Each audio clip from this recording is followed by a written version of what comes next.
Okay. कशात सगळे बघा, फिजिक्स खूप मोठा गॅप पडला होता फिजिक्समध्ये. मॅथ्स ठीकठाक चाललेलं आहे आपलं, पण फिजिक्समध्ये खूप मोठा गॅप पडलेला होता. ते रोटेशनल डायनॅमिक्स, ऑसिलेशन, रोटेशन डायनॅमिक्समध्ये पण आपला एक्सरसाइज अजून आपल्याला बघायचा आहे. ऑसिलेशनमध्ये डॅम्प्ड ऑसिलेशनचा काही पार्ट आहे, शेवटला एंडिंगला एक पॉईंट तो एक राहिलेला आहे, बरोबर आहे. नंतर ओके, मला वाटतं हे 2 पॉईंट कदाचित प्रोजेक्शन ऑफ राहिला आहे का बघितलं पाहिजे. प्रोजेक्शन ऑफ SHM हा एक पार्ट चुकून जर राहिला असेल तर मला वाटतं घेतलं आहे, पण 1-2 पॉईंट त्या टॉपिकमधले आणि त्याचा एक्सरसाइज परत ऑसिलेशनचा, राईट. म्हणजे हे 2 टॉपिक आणि दोघांची एक्सरसाइज थोडक्यात आपल्या अजूनसुद्धा राहिलेलं आहे म्हणजे त्याचे प्रॉब्लेम्सचं प्रॅक्टिस आपल्याला घेतलं पाहिजे. आणि नेक्स्ट व्हिडिओला आपण ट्राय करू की तीच व्हिडिओ आपली नेक्स्ट असेल त्याचे प्रॉब्लेम्स. परंतु पुढंसुद्धा थेरेटिकल पार्ट जो आहे तो सुद्धा काही टॉपिकचा घेतला पाहिजे. थेअरी पण चालली पाहिजे आणि प्रॉब्लेम्स पण स्टार्ट झाले पाहिजेत. तर ट्राय करतो आहे की आता ह्या पिरियडमध्ये मॅक्झिमम कम्प्लीट रोज एक व्हिडिओ तरी कमीत कमी तुम्हाला मिळते, बरं ना. ठीक आहे. तर आज आपण बघणार आहे फिजिक्सचा टॉपिक नंबर 4, बरं आहे, 3rd topic number 3, kinetic theory of gases and radiation. बघा, नावच हेच असं आहे, कायनेटिक एनर्जी तुम्ही ऐकलेला आहे. आणि कायनेटिक वर्ड कधी येतो, Wien particles is in motion. ज्यावेळी पार्टिकल कशामध्ये असतात, मोशनमध्ये असतात, त्यावेळी कायनेटिक वर्ड येतो, बरं ना. पोटेन्शियल वर्ड कधी येतो, Wien the particle is at rest. ज्यावेळी पार्टिकल काय करत असतात, रेस्ट पोझिशनला असतात, त्यावेळी आपण पोटेन्शियल वर्ड वापरतो. इथं जो वर्ड वापरलेला आहे तो कुठला आहे, कायनेटिक आहे. मग कायनेटिक थेअरी ऑफ गॅसेस असं म्हणलेलं त्यांनी. मग असं का नाही म्हणलेलं की kinetic theory of solid, kinetic theory of liquid, gases word का यूज केलेला आहे, किंवा कायनेटिक थेअरी ऑफ मॅटर असं का म्हणलेलं नाही. कारण की आपण इथं पहिला क्वेश्चन दिला आहे, what are different states of matter. Matter मला माहीत आहेत, डिफरंट स्टेट्स ऑफ मॅटर कुठले आहेत. काही ना आन्सर याचं सॉलिड, लिक्विड अँड गॅसेस, बरं आहे. गॅसेस हे 3 स्टेट आहेत मॅटरच्या. हे तुम्हाला व्यवस्थित माहिती आहे, चांगलं माहीत आहे की देर are 3 states of matter, solid, liquid and gases. मग माझा क्वेश्चन असा आहे की या टॉपिकचं नाव देताना त्यांनी कायनेटिक थेअरी ऑफ मॅटर असं का म्हटलेलं नाही आहे, गॅसेसच का म्हटलेलं आहे. तर त्याला एक खूप मोठं रिझन आहे, त्या पाठीमागे खूप मोठं रिझन आहे. जर तुम्ही थोडासा विचार केला, कायनेटिक वर्ड आहे म्हणजे मोशनमध्ये असलेलं पार्टिकल. सॉलिडला जर तुम्ही बघितलं तर त्याच्यामध्ये जो स्पेस असतो, सॉलिडच्या ॲटम्समध्ये जो किंवा पार्टिकल्समध्ये जो स्पेस असतो तो 10⁻⁻10 मीटर एवढा स्पेस असतो आहे. किती असतो सॉलिडमध्ये जो स्पेस आहे, सॉलिडमध्ये जो स्पेस आहे तो 10⁻⁻10 मीटर एवढा स्पेस आहे. 2 ॲटम्समध्ये जो स्पेस आहे तो 10⁻⁻10 मीटर. तुम्ही समजू शकता किती छोटासा स्पेस आहे म्हणून. जर लिक्विडमध्ये तुम्ही बघितलं, लिक्विडमध्ये जर तो स्पेस बघितला तर तो 2 × 10⁻10 मीटर आहे. आणि जर गॅसमध्ये तो स्पेस बघितला तर तो स्पेस आहे 10⁻⁹ मीटर. हे सगळे ॲप्रॉक्सिमेट व्हॅल्यू आहेत, एक्झॅक्ट व्हॅल्यू नाही आहेत, ॲप्रॉक्सिमेट व्हॅल्यू आहेत. तर हा स्पेस आहे सॉलिडमध्ये 10⁻10, लिक्विडमध्ये पण 2 × 10⁻10, गॅसेसमध्ये जर बघायला गेलं तर 10⁻9 आहे. मग याच्यामध्ये स्पेस थोडा का आहे, जास्त आहे. आणि जर स्पेस जास्त असेल तर मॉलिक्युलना किंवा त्या पार्टिकलना मूव्ह होण्यासाठी जागा मिळणार आहे, बरं ना. मग आपल्याला माहीत आहे की गॅसेसचे पार्टिकल फिरत असतात खूप फास्ट. लिक्विडचे कम्पेअर टू गॅसेस कमी मूव्ह होतात, सॉलिडचे त्यापेक्षा अजून कमी होतात, बरं ना. मग सर्वात महत्त्वाची कन्सेप्ट याच्यामध्ये गॅसेस वर्ड वापरण्याची, कारण की गॅसेसच असे पार्टिकल्स आहेत, गॅसेसमध्ये असे पार्टिकल्स आहेत जे कायनेटिक मोशन दाखवू शकतात, कायनेटिक एनर्जी दाखवू शकतात. म्हणून kinetic theory of gases. Radiation काय माहीत असेल तुम्हाला, हीट ट्रान्सफरचे 3 टाईप आहेत. हीट ट्रान्सफर करण्याचे 3 टाईप आहेत. कुठले, कंडक्शन, कन्व्हेन्शन आणि रॅडिएशन, राईट आहे. कंडक्शन, कन्व्हेन्शन आणि रॅडिएशन. रॅडिएशनला समजावून घ्यायचं तर एकदम सिम्पल पार्ट सांगतो तुम्हाला मी. When 2 bodies which one is a hotter and one is a colder. 2 bodies आहेत, एक हॉट बॉडी आहे, एक कोल्ड बॉडी आहे. Both are in contact with each other in a vacuum. आणि व्हॅक्यूमच जर या 2 बॉडीला आपण कॉन्टॅक्टमध्ये आणलं आणि जर त्याच्यामध्ये हीट ट्रान्सफर झाली तर आपण त्याला काय म्हणतो, रॅडिएशन म्हणतो आहे. की without necessary of material medium heat is transfer. म्हणजे कुठल्याही मटेरियल मीडियमची गरज न पडता हीट काय झाली, ट्रान्सफर झाली, म्हणजे याला म्हणणार आहे आपण रेडिएशन. समजलं का एक्झाम्पल? मी म्हणतो की एका भांड्यामध्ये आपण गरम पाणी घेतलं, एका भांड्यामध्ये गार पाणी घेतलं आणि त्या गरम पाण्याच्या भांड्यामध्ये आपण गार पाण्याचं भांडं ठेवलं, बरं आहे, आणि तिथं व्हॅक्यूम आहे सगळीकडं, कुठल्याही प्रकारची एअर नाही आहे, म्हणजे मीडियम नाही आहे, तरीसुद्धा हीट काय होते, ट्रान्सफर होते. आणि ही जी हीट ट्रान्सफर होते त्या हीट ट्रान्सफरला काय म्हणतो आपण, रेडिएशन म्हणतो. म्हणून आपण म्हणतो की सनपासून येणारी जी लाईट आहे ती रॅडिएशन आहे, बरं आहे. सनपासून आपल्याला काय येतं, रॅडिएशन येतं. तर मिनिंगच तो आहे की रॅडिएशन एक इलेक्ट्रोमॅग्नेटिक वेव्ह आहे आणि तो electromagnetic wave without required material medium काय होत असतो, ट्रान्सफर होत असतो. तर रॅडिएशन एक आपल्याला बघायचं आहे, end of the topic radiation असणार आहे. टॉपिकची जी सुरुवात आहे ती कायनेटिक थिअरी ऑफ गॅसेस आहे. आणि मग कायनेटिक थिअरी ऑफ गॅसेस बघायचं असेल तर काही बेसिक फंडे आपले क्लिअर असणं गरजेचं आहे. आणि ते बेसिक फंडे कुठले आहेत, तर इथं मी 2 क्वेश्चन लिहिले आहेत. सध्या आपण 2 क्वेश्चन बघूया. 2 क्वेश्चन जे रिकॉलमध्ये दिलेले आहेत टेक्स्टबुकमध्ये. जर तुम्ही पहिल्याच सुरुवात जर बघितली टॉपिकची तर काही रिकॉल असं काही यू कॅन रिकॉल असं लिहिलेलं आहे त्यांनी, कॅन यू रिकॉल असं लिहिलेलं आहे. What are different states of matter, तर आपल्याला आन्सर मिळालं की स्टेट्स ऑफ मॅटर कुठले आहेत, सॉलिड, लिक्विड अँड गॅसेस आहेत. आता how do you distinguish between solid, liquid and gases असा क्वेश्चन विचारला आहे. तर तुम्हाला डिफरन्स करायचा आहे सॉलिड, लिक्विड आणि गॅसेसमध्ये, बरं आहे. तर आपण डिफरन्स ट्राय करूया की मॅक्झिमम डिफरन्स लिहायचा इथं सॉलिड, लिक्विड आणि गॅसेसमधला, राईट. तर इथं आहे सॉलिड, इथं आहे लिक्विड, इथं आहे गॅसेस. पहिला point, okay. Due to strong inter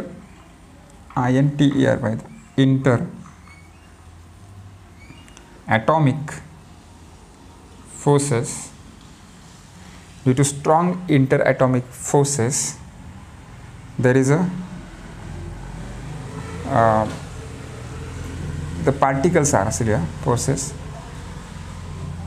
the particles are very close to each other, very close to each other. बघा मी काय म्हणतो, पहिला पॉईंट एकदम सिम्पल पॉईंट लिहिलेला आहे मी. काय म्हणतो मी, due to strong inter atomic force in a solid चाललेला आहे आपल्या सॉलिडमध्ये. जो इंटर ॲटॉमिक फोर्स आहे म्हणजे ॲटममध्ये असणारा जो फोर्स आहे तो स्ट्रॉंग असतो खूप, आणि स्ट्रॉंग असल्यामुळे the particles are very close to each other, आणि त्यामुळे पार्टिकल काय असतात, एकमेकाच्या खूप जवळ असतात. लिक्विडमध्ये काय कन्सेप्ट असणार आहे, हां याच्यामध्ये काय असणार आहे, the covalent bond due to लिहू आपण, due to covalent bond between particles are weak, therefore the force of attraction, therefore the particles are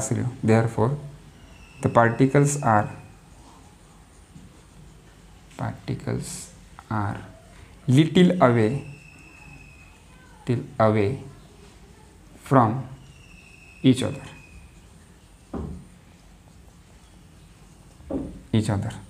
बघा काय म्हणतो मी आता, सेकंड पॉईंट. मी काय म्हणलं, सॉलिडमध्ये काय म्हणतो की स्ट्रॉंग इंटरॲटॉमिक फोर्स आहे, त्यामुळं ते एक ॲटम जे आहेत ते एकमेकाच्या क्लोज आहेत. काय आहे, स्ट्रॉंग इंटरॲटॉमिक फोर्स आहे, त्यामुळे ते एकमेकाच्या खूप क्लोज आहेत. सॉलिड एकमेकाच्या खूप क्लोज आहेत, ओके. आणि लिक्विडमध्ये कोव्हॅलेंट बॉन्ड आहे जो वीक आहे, त्याच्यामुळे त्याच्यामध्ये स्पेस जो आहे तो कम्पेअर टू सॉलिड काय आहे, थोडा जास्त आहे. आणि स्पेस म्हणण्यासाठी काय म्हणले, they are little away from each other, म्हणजे ॲटम किंवा पार्टिकल थोडे एकमेकापासून लांब आहेत, थोडे लांब आहेत. In gases due to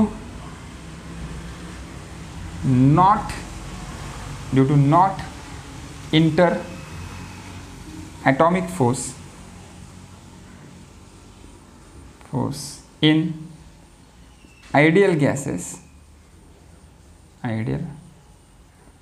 due to not interatomic force in ideal gases, they are म्हणजे particles are,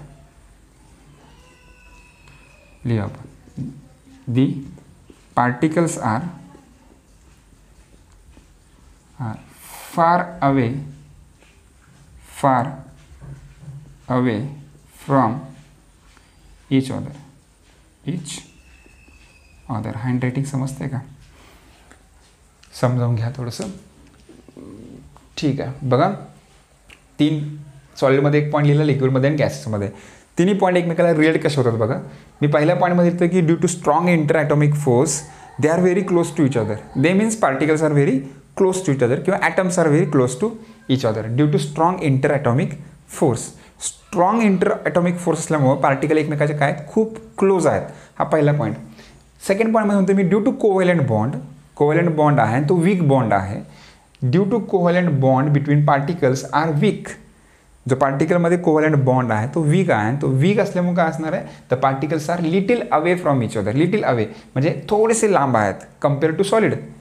सॉलिडला जर कम्पेअर केलं तर ते सॉलिडपेक्षा काय थोडेसे लांब आहेत. आणि गॅसेसमध्ये सर्वात महत्त्वाचा पॉईंट आहे. मग आता बघा काय म्हणतो, due to not inter atomic force. मी डायरेक्ट असं म्हणलेलं आहे की नॉट इंटर ॲटॉमिक फोर्स. गॅसेसमध्ये इंटर ॲटॉमिक फोर्स नाही आहे, परंतु त्याच्या पुढे पण मी वाक्य लिहितो आहे in ideal gases.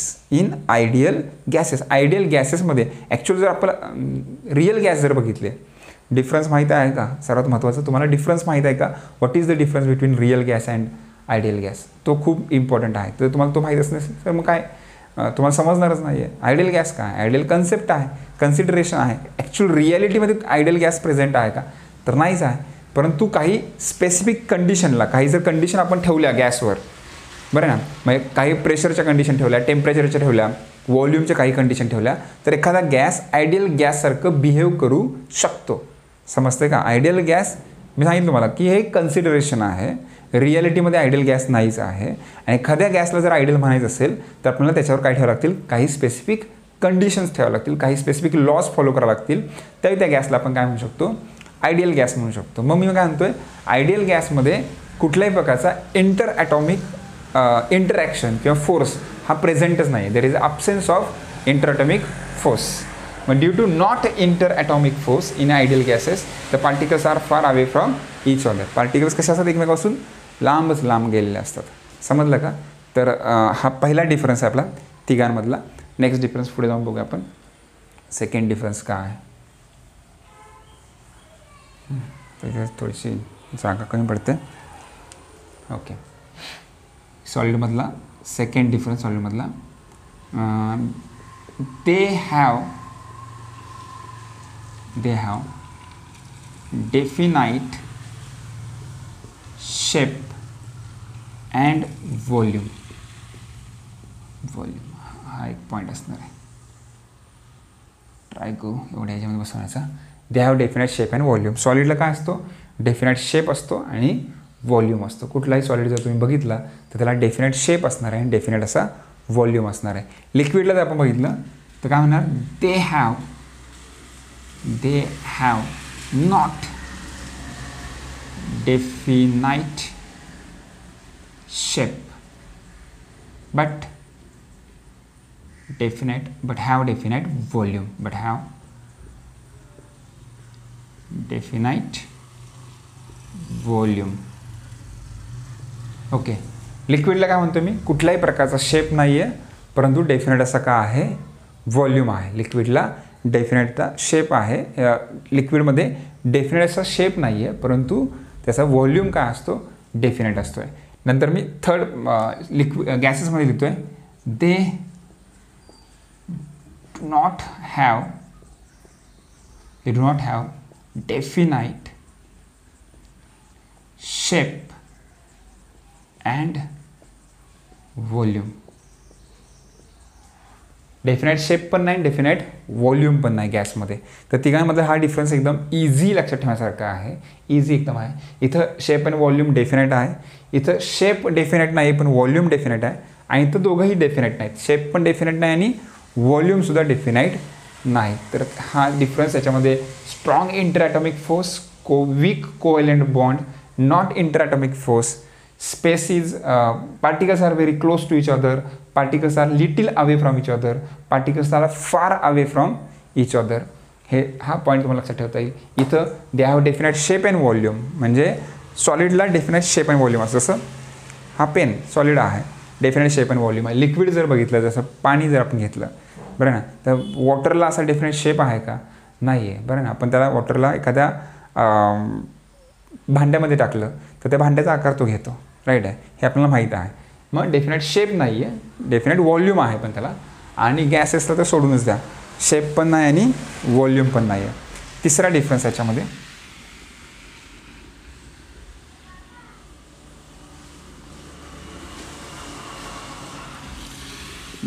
Inter atomic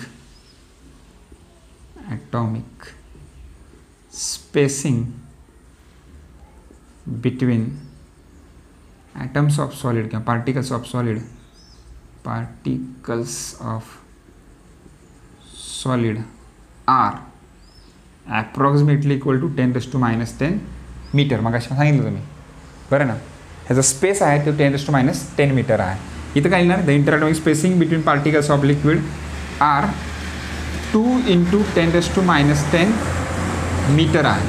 आणि गॅसेसमध्ये किती आहे, सेम स्टेटमेंट तर सेमच असणार आहे. The interatomic spacing between particles of solid झालं, इथं लिक्विड लिहिणार, इथं गॅसेस लिहिणार, फक्त हा शब्द चेंज करणार आहे तिघांमध्ये, सॉलिड, लिक्विड आणि गॅसेस. आणि याच्यामध्ये स्पेस किती असतो, नियर अबाउट 10⁻9 मीटर असतो.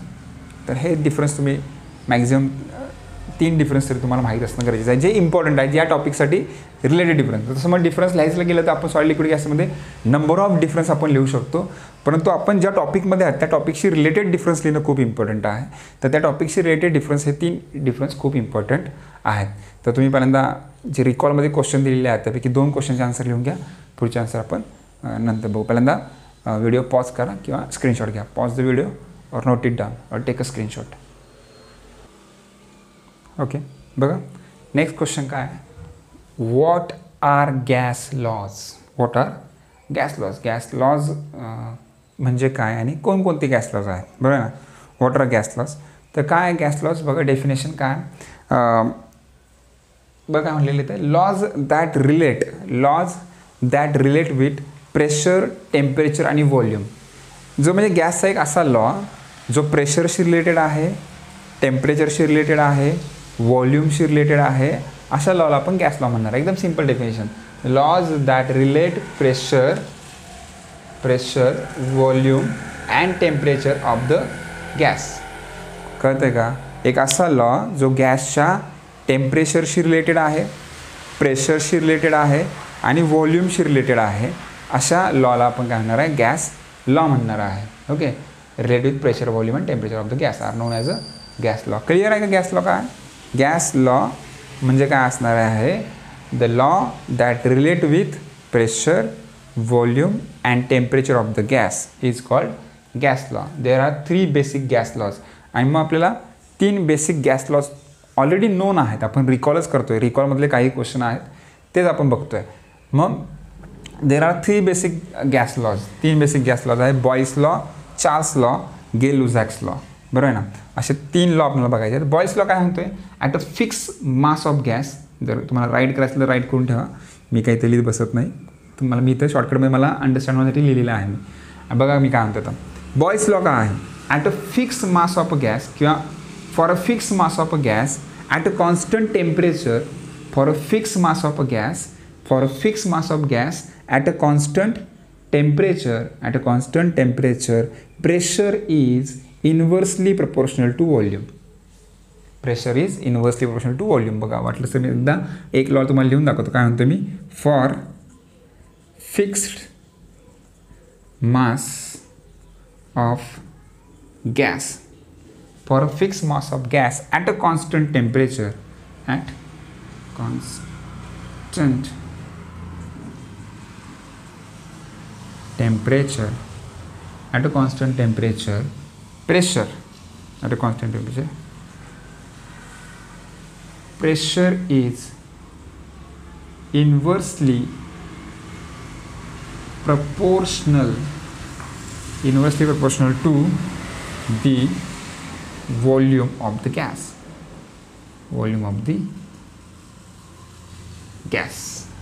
एवढं सिंपल स्टेटमेंट आहे. For a fix mass of gas at a constant temperature. बघा, for a fix mass of gas म्हणजे गॅसचं जे मास असणार आहे ते फिक्स असणार आहे. टेम्परेचर कसं असणार आहे, कॉन्स्टंट असणार आहे, टेम्परेचर आपण चेंज करणार नाही. त्यावेळेस जे काही प्रेशर असतं ते इन्व्हर्सली प्रपोर्शनल असतं व्हॉल्यूमच्या कसं असतं, इन्व्हर्सली प्रपोर्शनल. म्हणजे काय, pressure is inversely proportional to volume. याचा मिनिंग काय असणार आहे? As we increase the pressure volume decreases. As we increase the volume pressure decreases. Volume वाढवला तर प्रेशर कमी होणार आहे आणि प्रेशर वाढले तर व्हॉल्यूम कमी होईल. इमॅजिन करू शकता ना. बघा ना, आपण व्हॉल्यूम वाढवला, एखादा बलून आहे, त्या बलूनमध्ये हवा आहे, त्याचा व्हॉल्यूम वाढवला, आपण बलून मोठा मोठा केला, आतमध्ये एअर तेवढीच आहे, तर प्रेशर काय होईल? डिक्रीज होईल. बरं आहे ना. आणि जर आपण प्रेशर इन्क्रीज केलं तर व्हॉल्यूम काय होणार आहे? डिक्रीज होणार आहे. प्रेशर वाढवलं, आपण बलूनवर प्रेशर दिलं, व्हॉल्यूम काय होत जाईल? कमी कमी होत जाईल. कळतं आहे ना. म्हणजे गॅसचे मॉलिक्यूल जवळजवळ येत राहतील. जसं जसं आपण प्रेस करत राहू तसं तर व्हॉल्यूम काय होत राहील? डिक्रीज होत राहील. Pressure increases, volume decreases. Pressure decreases, volume increases. उलटा लॉ आहे, इन्व्हर्सली प्रोपोर्शनल आहे. तर हे तुम्हाला समजलं पाहिजे.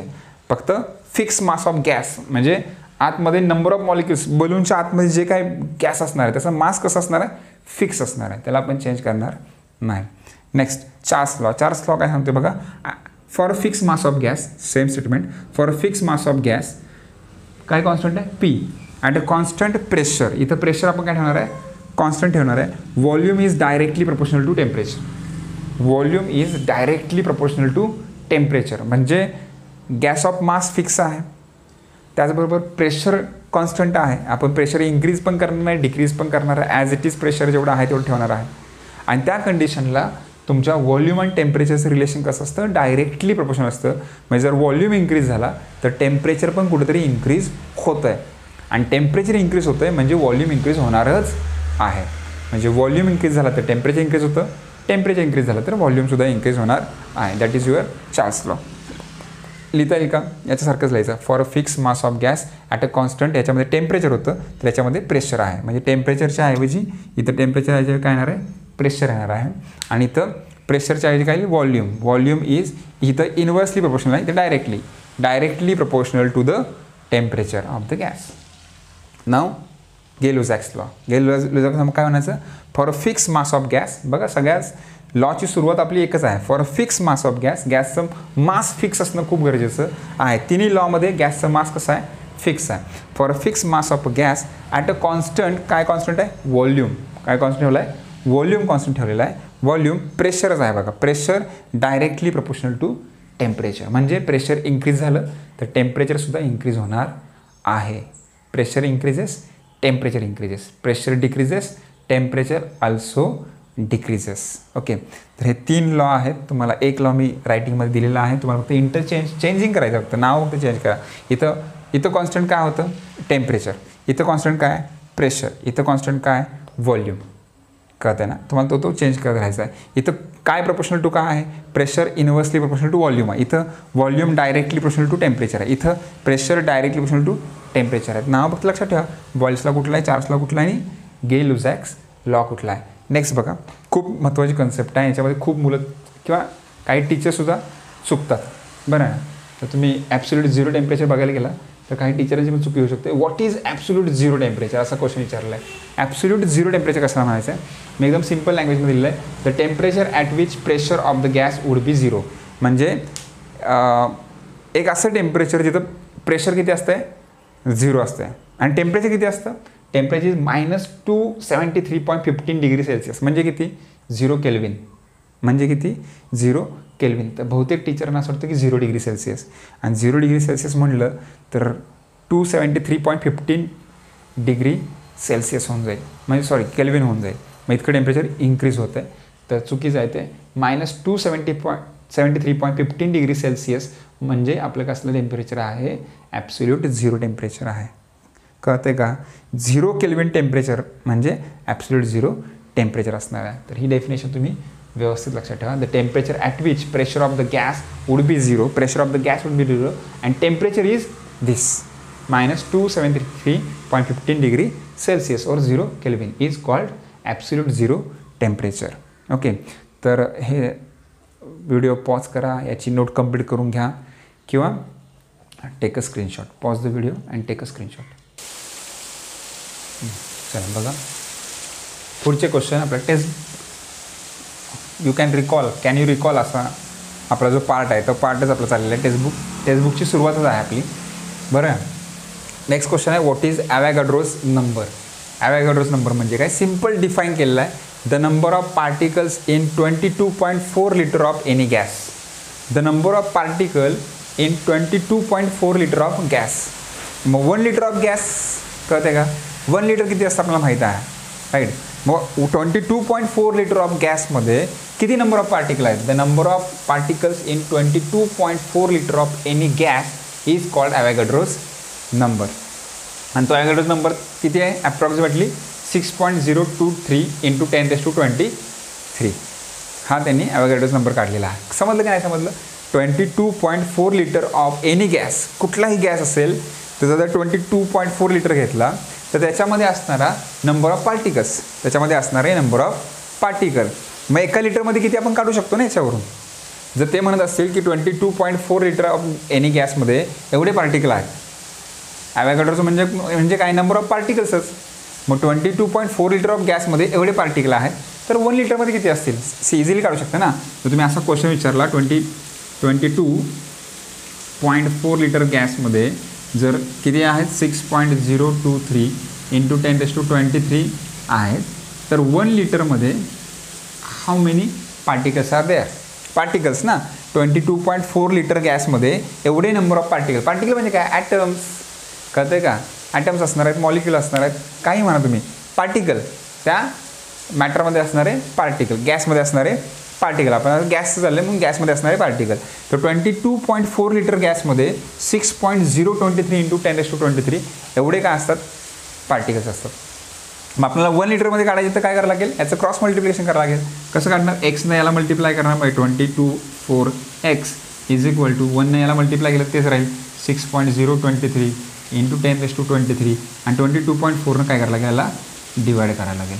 आणि हे डिवाईड करून तुम्हाला जे आन्सर मिळेल ते 1 लिटरचं मिळणार आहे की 1 लिटरमध्ये किती नंबर ऑफ काय असतात पार्टिकल असतात. याचं डिवायडेशन करा, जे आन्सर मिळेल ते 1 लिटरचं असणार आहे. कळलं का. तर ॲव्होगॅड्रो नंबर काय आहे की 22.4 लिटर गॅसमध्ये how many numbers of particles are there right. हा झाला तुमचा Avogadro number which is represented by Na. Avogadro नंबरला Na रिप्रेझेंट करतात. व्हॉट इज मोल असा क्वेश्चन आहे. What is mole. 1 mole is that amount. बघा definition near about definition Avogadro नंबरचीच आहे. 1 mole is that amount of substance. That amount of substance okay. इथं amount of substance म्हणलेलं आहे. इथं the number of particles in 22.4 litre of any gas असं म्हटलं होतं. 1 mole is that amount of substance which contains exactly 6.02214,076 × 10⁻23 molecules. म्हणजे ज्या सबस्टन्समध्ये एवढे मॉलिक्यूल असतात त्याला आपण म्हणतो 1 मोल. 1 मोल म्हणजे किती अमाऊंट, 1 मोल म्हणजे किती तर एवढे पार्टिकल, एवढे मॉलिक्यूल. एवढे मॉलिक्यूल ज्या गॅसमध्ये असतील त्या गॅसला आपण म्हणणार 1 मोल गॅस आहे. केवढे एवढे म्हणजे किती ते तुम्ही बघू शकता 6.02214,076 × 10⁻23 मॉलिक्युल्स. एक्झॅक्ट व्हॅल्यू दिली आहे, प्रिसाईज व्हॅल्यू दिलेली आहे, एकदम प्रिसाईज एकदम परफेक्ट व्हॅल्यू दिलेली आहे. एवढे जर मॉलिक्यूल असतील तर त्याला आपण काय म्हणणार आहे 1 मोल ऑफ गॅस म्हणणार आहे. नेक्स्ट क्वेश्चन करतो आपण. हे सगळं बेसिक पार्ट आहे, आज सगळं बेसिक इंट्रोडक्शनचा पार्ट चालला आपला. How is ideal gas different from real gas. सुरुवातीला आपलं डिस्कशन झालं आयडियल गॅस आणि रिअल गॅसमध्ये काय फरक आहे. म्हणजे सांगितलं आयडियल गॅस हे कन्सिडरेशन आहे की रिॲलिटीमध्ये आयडियल गॅस कुठला नाहीच आहे, पण काही कंडिशन्स ॲप्लाय केल्या आपण एखाद्या गॅसवर तर तो आयडियल गॅस तुमचा रिअल गॅस तुमचा आयडियल गॅस होऊ शकतो. बाकी गॅसेस जे आहेत हायड्रोजन ऑक्सिजन हे सगळे रिअल गॅसेस आहेत आणि यांच्यावर जर काही कंडिशन आपण ॲप्लाय केल्या तर ते आयडियल गॅस होऊ शकतात. मग आयडियल गॅस आणि रिअल गॅसमध्ये डिफरन्स काय आहे तर मी तर 3 पॉईंट लिहिले आहेत. एनर्जी, साईज आणि इक्वेशन या 3 गोष्टीमध्ये मी तुम्हाला डिफरन्स सांगणार आहे की एनर्जी बाबतीमध्ये पाहिजे गेलं तर आयडियल गॅस कसा आहे, आयडियल गॅस कसा आहे always in a motion, kinetic मोशनमध्ये असतो तो. म्हणजे kinetic energy is there in a ideal gas, kinetic energy is always there. But in real gases kinetic as well as potential energy is there. लक्षात ठेवा मी म्हणतो ideal गॅसमध्ये फक्त आणि फक्त कायनेटिक एनर्जी आहे आणि रिअल गॅसमध्ये कायनेटिक एनर्जी पण आहे आणि पोटेन्शियल एनर्जी पण आहे. कळतं का. जर रिअल गॅसमध्ये ॲक्च्युअल रिॲलिटीमध्ये बघायला गेलं तर रिअल गॅस कसा आहे काही त्याचे जे पार्टिकल्स आहेत ते स्टेबलसुद्धा आहेत आणि काही पार्टिकल मुव्हिंगसुद्धा आहेत. म्हणून तो काय कायनेटिक आणि पोटेन्शियल असे दोन्ही दाखवतो, दोन्ही एनर्जी दाखवतो. परंतु जो आयडियल गॅस आहे तो फक्त आणि फक्त कायनेटिक एनर्जी दाखवतो. साईजच्या बाबतीमध्ये बघायला गेलं तर आयडियल गॅसेस जे आहेत ते निग्लिजिबल साईजचे असतात. कसे असतात? निग्लिजिबल साईजचे असतात. आणि जे आपले रिअल गॅसेस आहेत, जे रिअल गॅसेस आहेत हॅव अ फायनाईट साईज, त्यांना काही ना काहीतरी काय असणार आहे? साईज असणार आहे. म्हणजे आयडियल गॅस हा निग्लिजिबल साईजचा आहे. निग्लिजिबल समजतं ना, जवळपास त्याची साईज झिरोच आहे, नियर अबाउट झिरो साईज आहे. आणि जो आपला रिअल गॅस आहे त्याला काही ना काहीतरी फायनाईट साईज असणार आहे. थर्ड जो इक्वेशन आयडियल जो गॅस असतो तो आयडियल गॅस इक्वेशन ओबे करतो किंवा फॉलो करतो. आयडियल गॅस इक्वेशन फॉलो करतो. तर रिअल गॅसेस हे वंडर वॉल फोर्सेस काय करतात? फॉलो करतात किंवा वंडर वॉल इक्वेशन काय करतात? फॉलो करतात. ओके, तर 3 डिफरन्स मी तुम्हाला सांगितले. ते जनरली मी तुम्हाला सांगतो डिफरन्स काय आहे. Okay,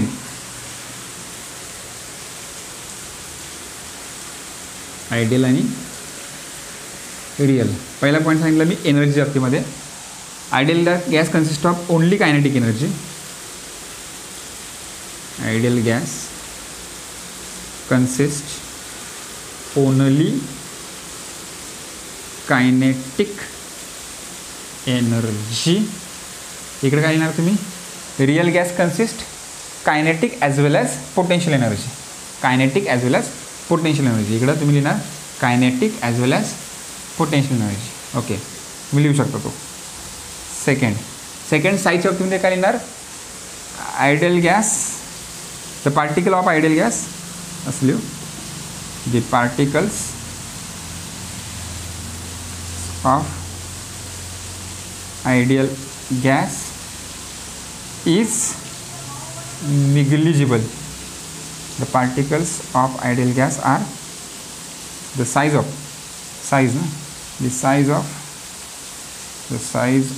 particles of ideal gas is किंवा are negligible. आणि इकडे काय लिहिणार? The size of particles of real gas are infinite किंवा finite size. इन्फायनाईट नाही, फायनाईट साईज. सॉरी, इथे लिहून ठेवतो. कशी साईज असणार आहे? फायनाईट साईज असणार आहे. का असणार आहे? Finite size. याची कशी असणार आहे? निग्लिजिबल. याची फायनाईट साईज. फायनाईट म्हणजे समजतं ना, we can measure the size. आपण ती साईज मेजर करू शकतो, त्या रिअल गॅसची साईज मेजर करू शकतो. तिसरा जो डिफरन्स आहे, थर्ड जो इक्वेशन आहे, ideal gas obey ideal gas equation. Ideal gas equation. आणि इकडं real gas obey van der Waals equation. Okay, तर हे तुम्हाला डिफरन्स लिहिता आले पाहिजे. व how is ideal gas different from real gas. तर तुम्ही असा डिफरन्सच्या फॉर्ममध्ये लिहिले तरी चालतं याचा आन्सर, किंवा पॉईंट वाईज लिहा. पहिल्या पॉईंटमध्ये एनर्जी बाबतीमध्ये लिहा, ideal gas consist of only kinetic energy. तिकडे लिहा real gas consist of kinetic as well as potential energy. नंतर साईजच्या बाबतीमध्ये लिहा the size of particles of ideal gas is negligible. The size of particle of a real gas is finite. आणि तिसरा जो point असणार आहे तो कशाबद्दल असणार आहे? इक्वेशनच्या बाबतीमध्ये असणार आहे. जो आयडियल गॅस आहे तो आयडियल गॅस लॉ फॉलो करतो, आणि रिअल गॅस आहे तो वंडर वॉल इक्वेशन काय करतो? फॉलो करतो. ओके, ठीक आहे. Pause the video, note it down और टेक अ स्क्रीनशॉट. बघा काय म्हणतोय, what is elastic collision.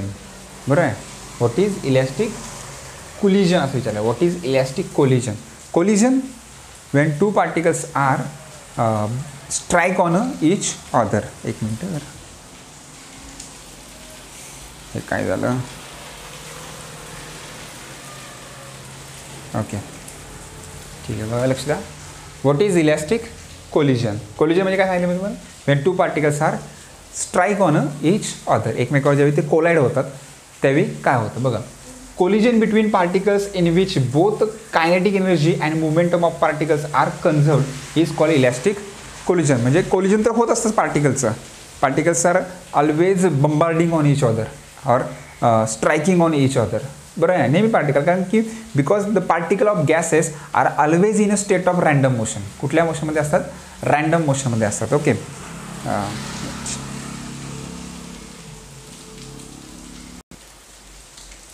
Particle always is in random motion. Particle नेहमी कुठल्या मोशनमध्ये असतात? रँडम मोशनमध्ये असतात. गॅसचे पार्टिकल जर बघितलं, समजा एखादा व्हॉल्यूम आहे, समजा एखादा व्हॉल्यूम काढला मी, हा इथं व्हॉल्यूम आहे आणि याच्यामध्ये गॅसेसचे पार्टिकल आहेत. हे जे गॅसेसचे पार्टिकल असणार आहेत ते कसे असणार? तर random motion. Random motion means in any direction. The motion is in any direction. यांची डायरेक्शन कुठे असेल आपणही सांगू शकत नाही.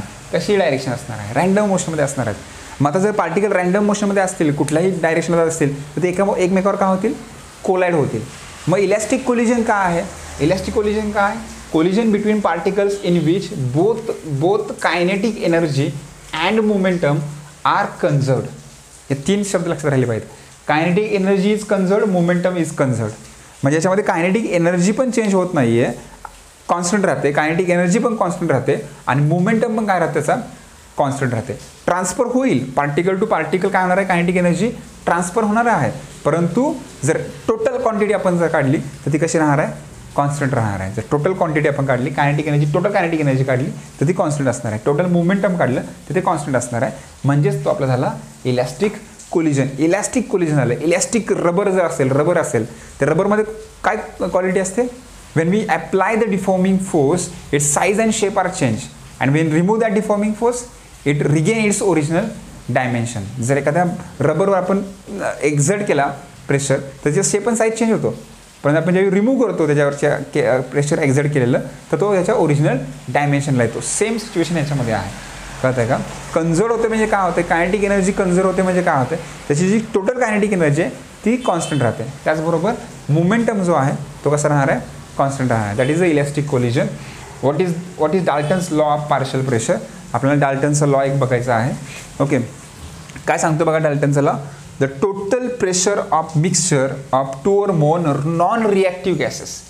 The total pressure of mixture म्हणजे एक मिक्सचर आहे, गॅसचं मिक्सचर आहे. याच्यामध्ये नंबर ऑफ गॅसेस आहेत. हायड्रोजन आहे, ऑक्सिजन आहे, नायट्रोजन आहे, नंबर ऑफ गॅसेस आहेत. बरं आहे ना? नॉन रिॲक्टिव्ह गॅस सर्वात महत्त्वाचं काय? कसे गॅस असले पाहिजेत? नॉन रिॲक्टिव्ह गॅसेस असणं गरजेचं आहे. ओके, आणि त्याच्यावर असणारं जे टोटल प्रेशर आहे ते म्हणजे टोटल प्रेशर PT म्हणतो त्याला. PT is equal to total pressure is equal to काय म्हणतो? The total pressure of the mixture of 2 or more non reactive gases is म्हणजे इज इक्वल टू इज म्हणजे is equal to the sum of, sum म्हणजे addition, the sum of काय म्हणतोय? Sum of partial pressure of the individual gases in the mixture. त्या मिक्सचरमध्ये असणारे जे individual gases आहेत त्याच्यावर असणारं जे प्रेशर आहे यांची ॲडिशन आणि या टोटल प्रेशरचे व्हॅल्यू ही इक्वल असणार आहे. म्हणजे सपोज या इथं असणारं टोटल प्रेशर 100 पास्कल आहे. आपण असं म्हणू किती आहे? 100 पास्कल आहे. तर या तिघांच्यावर असणारं जे प्रेशर आहे, बरं आहे ना, 100च्या ऐवजी आपण अशी व्हॅल्यू घेऊ की जी आपल्याला सेपरेट करता येईल. 99 पास्कल आहे समजा. किती आहे? 99 पास्कल आहे. 3 गॅसेस आपल्याला, तर मग कशी व्हॅल्यू असणार? 33 + 33 + 33. कळतं का तुम्हाला? किंवा असं काय नाही की हे तिन्ही पण सेम असणार आहे. या तिघांची व्हॅल्यू डिफरंटसुद्धा असू शकते. म्हणजे समजा जर आपण 100 पास्कल जरी समजलं असतं तरी काही प्रश्न आला नसता.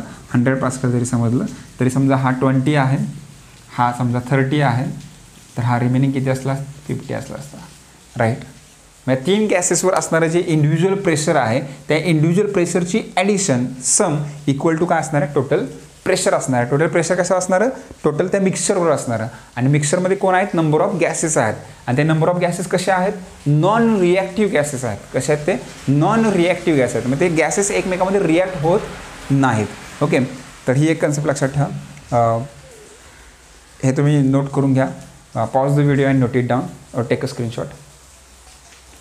ओके, ठीक आहे. रिमेनिंग आता जो आयडियल गॅस इक्वेशन राहिले ते आपण ट्राय करू की नेक्स्ट लेक्चरमध्ये आयडियल गॅस इक्वेशन आणि पुढचा जो पार्ट आहे म्हणजे तो आपला कंप्लीट होईल. ओके, जर आजच्या लेक्चरमध्ये काही डाऊट असेल, माझं काही शिकवताना टीच करताना काही चुकलं असेल तर सांगा नक्कीच की सर टीचिंगमध्ये थोडासा चेंज करा, हा बदल करा, तो बदल करा. तुमचे जे काही कमेंट्स असतील किंवा तुम्ही जे काही सांगाल ते आपण मॅक्झिमम फॉलो करण्याचा प्रयत्न करू. मी ट्राय करतो माझ्या परीने जितकं चांगलं टीच करता येईल तेवढं करण्याचा. तरीसुद्धा काही चुका होत असतील तर नक्की सांगा. भेटूया नेक्स्ट व्हिडिओमध्ये. तोपर्यंत बाय.